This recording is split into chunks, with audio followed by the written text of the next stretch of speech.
Periodic table കാണുമ്പോൾ നമുക്ക് എന്താ തോന്നുക? കുറച്ച് രാസമൂലകങ്ങളല്ലേ? പക്ഷേ ഇതിനകത്ത് മരണകാരണമായ പല മൂലകങ്ങളും ഒളിഞ്ഞിരിപ്പുണ്ട്. കണ്ണിന് കാണാൻ പോലും പറ്റാത്ത, ചുരുങ്ങിയ അളവിൽ പോലും നമ്മുടെ ശരീരത്തെ പൂർണ്ണമായും നശിപ്പിക്കാൻ മാത്രം കെൽപ്പുള്ള 5 മൂലകങ്ങളെയാണ് ഇന്ന് ഞാൻ പരിചയപ്പെടുത്തുന്നത്. അതിലൊന്നാമത്തെ എന്ന് പറയുന്നത് പൊളോണിയം. വലിയ തോതിൽ റേഡിയോ ആക്റ്റീവ് ആയിട്ടുള്ള ഒരു സിൽവറി ഗ്രേ മെറ്റലാണിത്. ഒരു മൈക്രോഗ്രാം മാത്രം മതി നമ്മുടെ ജീവൻ നഷ്ടപ്പെടാൻ. അതായത് കണ്ണിൽ കാണാൻ സാധിക്കാത്ത അത്രയും അളവ്. പൊളോണിയം നിർത്താതെ ആൽഫ റേഡിയേഷൻ പുറത്തുവിടുന്നുണ്ടെങ്കിലും ഇതിന് നമ്മുടെ സ്കിന്നിലൂടെ അകത്ത് കയറാനാവില്ല. പക്ഷേ ശ്വസന പ്രക്രിയ വഴി അകത്തു കടന്നാൽ നമ്മുടെ അവയവത്തെ മൊത്തം തകർക്കും.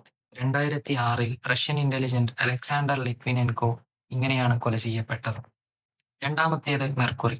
ഇതുവരെ നിങ്ങൾ കണ്ടിട്ടുള്ളതിൽ വെച്ച് ഏറ്റവും മനോഹരമായ ലിക്വിഡായിരിക്കാം മെർക്കുറി. പക്ഷേ ആ മനോഹാരിതയ്ക്ക് പിന്നിൽ ഒരുപാട് ഭയം ഒളിച്ചിരിപ്പുണ്ട്.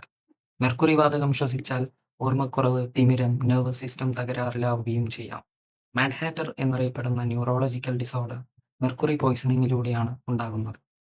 ക്ലോറിനാണ് നമ്മുടെ അടുത്ത എലമെന്റ്. ഒന്നാം ലോക മഹായുദ്ധത്തിൽ വിഷവാതകമായി ക്ലോറിൻ ഉപയോഗിച്ചിരുന്നതായി നമുക്ക് കാണാം. ഇത് ശ്വസിച്ചാൽ നമ്മുടെ ശ്വാസകോശം നശിക്കുകയും ശ്വസിക്കാൻ പറ്റാതെ മരണം സംഭവിക്കുകയും ചെയ്യുന്നു. അടുത്തത് പ്ലൂട്ടോണിയം.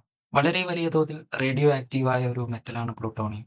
ആറ്റം ബോംബിന്റെ ഹൃദയം എന്ന വേളയിൽ നമുക്കിതിനെ വിശേഷിപ്പിക്കാം. വളരെ ചെറിയ അളവിലുള്ള പ്ലൂട്ടോണിയം മനുഷ്യന്റെ ജനിതക മാറ്റത്തിനും ആന്തരികാവയവത്തിന്റെ തകരാറിനും ക്യാൻസർ പോലുള്ള രോഗങ്ങൾക്കും കാരണമാകുന്നു. മാംസപേശികളിൽ പ്രവേശിക്കുകയും നിശബ്ദമായി എല്ലാം തകർക്കുകയും ചെയ്യുന്നു.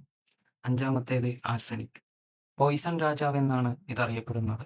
നൂറുകണക്കിന് ഇതിഹാസ കൊലപാതകങ്ങളിൽ ഇതുപയോഗിച്ചതിന്റെ തെളിവുകളുണ്ട്. നിറമോ രുചിയോ ഇതിനില്ല. നമ്മുടെ കോശങ്ങൾ ഉൽപ്പാദിപ്പിക്കുന്ന ഊർജം തടഞ്ഞുവെക്കുകയും ഇതിന്റെ ഫലമായി കിഡ്നി പോലുള്ള ആന്തരികാവയവങ്ങൾ പ്രവർത്തനരഹിതമാവുകയും മരണപ്പെടുകയും ചെയ്യുന്നു. പീരിയോഡിക് ടേബിൾ സയന്റിസ്റ്റിനുള്ള ഒരു ടൂളാണ്. പക്ഷേ അതിനുള്ളിൽ ഒളിഞ്ഞിരിക്കുന്നത് പ്രകൃതിയുടെ അപകടകരമായ ശക്തികളാണ്. ചില മൂലകങ്ങൾ നമ്മെ ജീവിപ്പിക്കുന്നു, മറ്റു ചിലത് നിശബ്ദമായി മരവിപ്പിക്കും. അതിനാൽ ഇനി പീരിയോഡിക് ടേബിൾ കാണുമ്പോൾ ഓരോ അക്ഷരത്തിനും പിന്നിൽ അതിജീവനത്തിന്റെ കഥയുണ്ടെന്ന് മനസ്സിലാക്കാം. അടുത്ത വീഡിയോയിൽ വീണ്ടും കാണാം. ബൈ.